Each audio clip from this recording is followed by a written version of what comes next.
Track wrestling here at the South Beach Duels with rider, two-time All-American Chad Walsh, 4-0 on the weekend, a couple pins, tech, 7-point win as well. I guess your assessment, first of all, your assessment of how you performed this weekend, and what are things that you want to tighten up between now and the NCAA championships? Okay, so I think this time of the year is always good for me, just because I go home when a lot of guys I feel like are kind of taking it easy.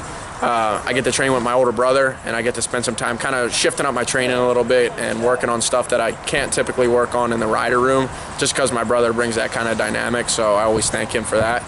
But down here, I think I wrestled pretty tough. The one tough match that I had this morning was a good one, and kind of showed me where I'm at a little bit and where I need to work on a couple different things, and I think it was an overall good learning experience.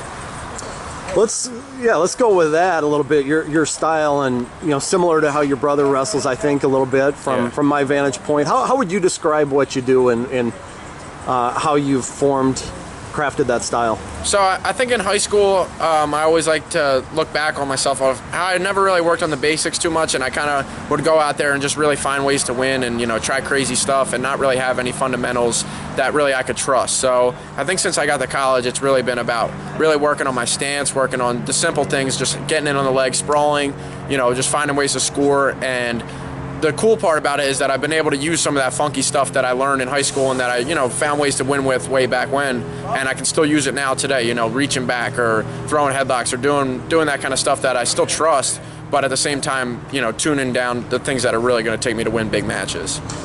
Let's go back to high school. Four-time New Jersey State Place winner, runner-up. What were your options coming out of high school, and why did you pick rider? It was really hard for me in my decision. I think that I took second place a lot my senior year, and it kind of really drove me away from really enjoying the sport too much. And, looking back on it, I wish I wasn't so much about the placement, just about, I thought I wrestled pretty good back then. But it took me until July after my senior year of high school to decide on a college. So I was so late. I had different options, but none of them were really that attractive. And rider was just the two coaches that kept on me so much, and Bedleon was the guy that I always joke with about how he just was so persistent, and every time he would call, I'd be like, I don't want to talk to this guy, I don't want to go to rider, I don't want to stay in New Jersey, blah, blah, blah. But, I think that they kind of really just stayed persistent on me, and they believed in me and kind of saw that, I was the kind of guy that was going to work hard and that I was going to find ways to win and be a leader for the team. What was the tipping point for you then? I just think that, my dad was getting frustrated with me that I wasn't really coming down and making a decision, and Indiana wasn't something that really was, too important to me. That's true. Wrestling with my brother, I thought, changing it up would be good. So I think I'll always say it was Bedleon that really got me to decide. In the end, it took me forever to come to that point, but I'm glad I did. So you were what, like 2-3 months away from classes starting, and you weren't sure where you're going yet? Yep, about 2 months, and we started in September, and I just hit the ground running, started training hard, and I found out that I liked it a lot more than I thought I would. What was the reaction of the coaching staff after they'd put so much effort into you, and you finally say yes? Yeah, I think they were really excited, and I didn't know what I was in for. I didn't have the right attitude in high school, and I think that these guys really helped me decide that I wanted to be a champion. I wanted to be someone that worked hard and really gave my full effort. I thought I had always, given full effort in high school, but I didn't know the lifestyle. I didn't know what it was about to really be a leader, to be, living the right kind of life, to be a great wrestler. And, 5 years of this stuff, it's made me grow so much as a man, and to be a part of this team is just an honor for me, always.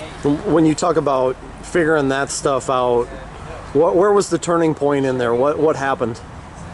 I think that I kind of just saw that, the hard training that we were doing was working. The first tournament I ever went into, I was in the semifinals, and it was getting late. Our team had already wrestled 3 matches. Our starting team was wrestling while the open was going on. And I was in the semis, and I caught the kid and pinned him. And the other match, the other semi that had happened, was half an hour before, so they were kind of waiting for me. They were going to give me like the 30-minute window or whatever it was to kind of recover, and I just said, no, I want to wrestle. So I went right into the finals match, and I won 9-8 or something. And it just showed me that, the crazy preseason practices, the hard practices in the room, all the stuff that they put us through, it means something. I won my first college tournament, and I kind of just used that momentum. And it was just my redshirt year, but I won so many matches that I know I never would have won if I didn't put in that effort like I did. So, from an early point, I was lucky enough to really be able to transition from high school to college. And it wasn't like I was on the starting team, but I was winning big matches, and I felt really confident in my stuff. And I really got addicted to that. And I think that I've kind of never really slowed down from just working hard to be better and, for the team or for myself, whatever it may be. How hard is that to get over when you haven't been a state champion? Is that a barrier to break through? I mean, it was not anymore, thankfully, because the guy that beat me in the state finals is on our team, so so that was something that kind of itched at me for a while. But I kind of always look back on it, and I would, like I said, it just when I got to college, I really learned what hard work was about, and I really learned what it meant to give all of myself to my training and to believe in myself.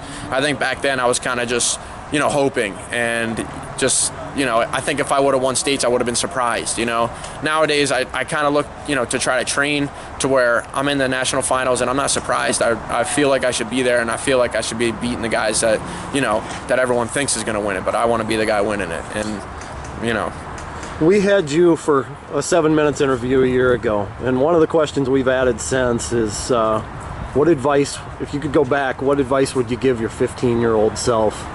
I think really just to put a little bit more extra effort into it, and that would be living the right lifestyle, and that's eating right and not being distracted on the wrong things. I had a good time in high school, and I didn't have the right mentality to try to be a winner. I think I could have been a 3-time state champ or a 4-time state champ, but if I would have trained the way that I do now today, I'd be running through people. And like I said, I don't really regret it anymore because I've been able to make these 5 years count as much as I can, and I think that's something that'll always just feel good to me.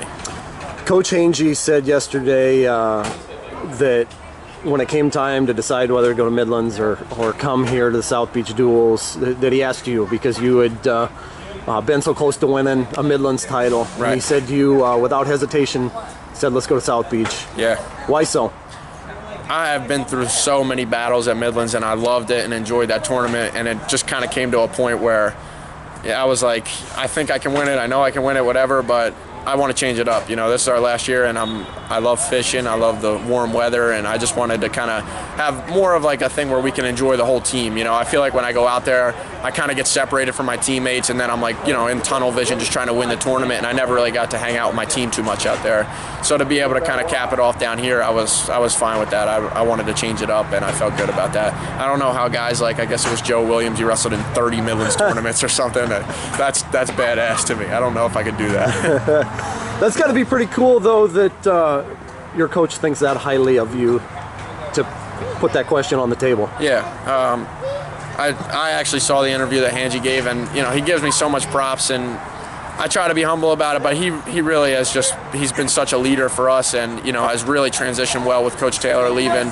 And I think the coaches, they trust in the leaders on this team. And, I like seeing other guys step up because they kind of see where it gets us. Yesterday in the North Dakota State match, we really needed the guys to step up and guys to fight. And, I think just being a leader on this team means everything to me. And just having those guys respect me to that level, it just makes everything so much easier. I go through life, not stressing about what the coaches are thinking. They know I'm on the same page. They know that, there was rumors of me transferring last year, and I never wanted to leave just because those guys had always taken such good care of me, and I knew I can accomplish anything I could accomplish anywhere else, right at Ryder.